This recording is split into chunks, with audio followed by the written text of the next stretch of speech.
David's lament deepens as he describes the physical and emotional devastation wrought by his transgression. The psalmist spares no detail in portraying the corruption that sin brings. My wounds stink and are corrupt because of my foolishness. I am troubled, I am bowed down greatly. I go mourning all the day long. For my loins are filled with a loathsome disease, and there is no soundness in my flesh. I am feeble and sore broken. I have roared by reason of the disquietness of my heart. Psalms 38:5 through 8. The fifth verse presents a graphic picture. My wounds stink and are corrupt because of my foolishness. David speaks of wounds that have festered. They emit an odor. They have become infected and putrid.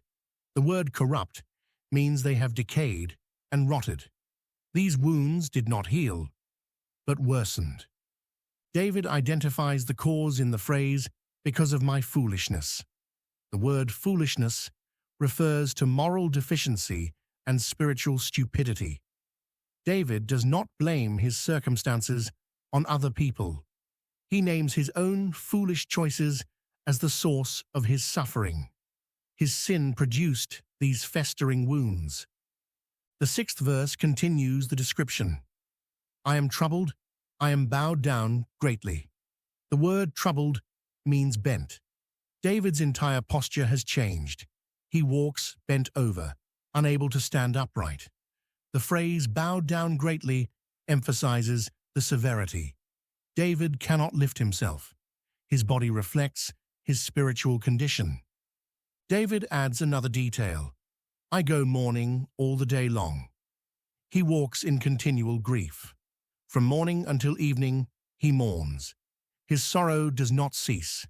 It accompanies him throughout every hour.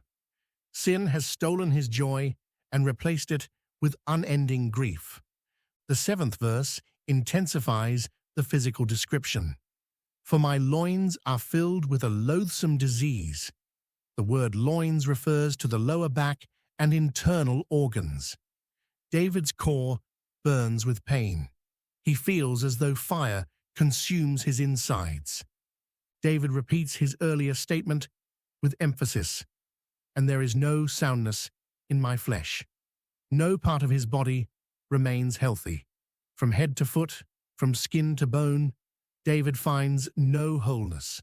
Sin has corrupted everything. The eighth verse brings the lament to a climax.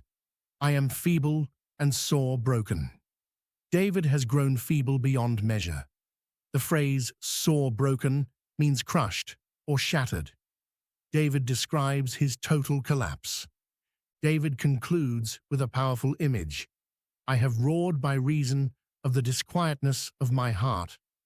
The word roared describes the cry of a wounded animal. David does not weep in silence, he roars in agony. The cause?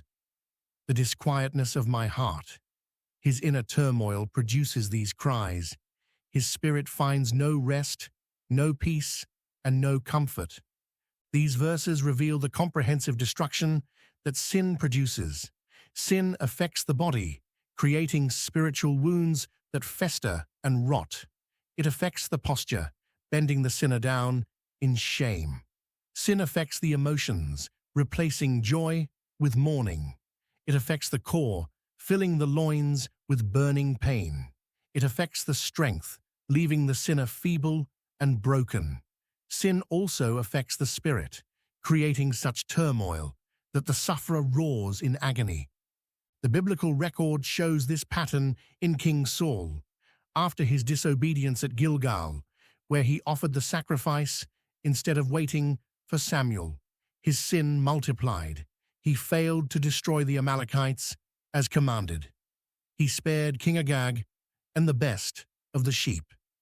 When Samuel confronted him, Saul made excuses. His rebellion continued until an evil spirit troubled him. King Saul grew suspicious and paranoid. He attempted to kill David multiple times. His last days found him consulting a witch at Endor. He was desperate and abandoned by God. Saul's unrepented sin corrupted him until he died in defeat on Mount Gilboa. David's words in Psalms 38:5 through 8 describe the terrible progression of unconfessed sin. It corrupts the flesh, bends the body, steals joy, drains strength, and torments the spirit. The sinner roars in agony, finding no relief until he turns to God in genuine repentance.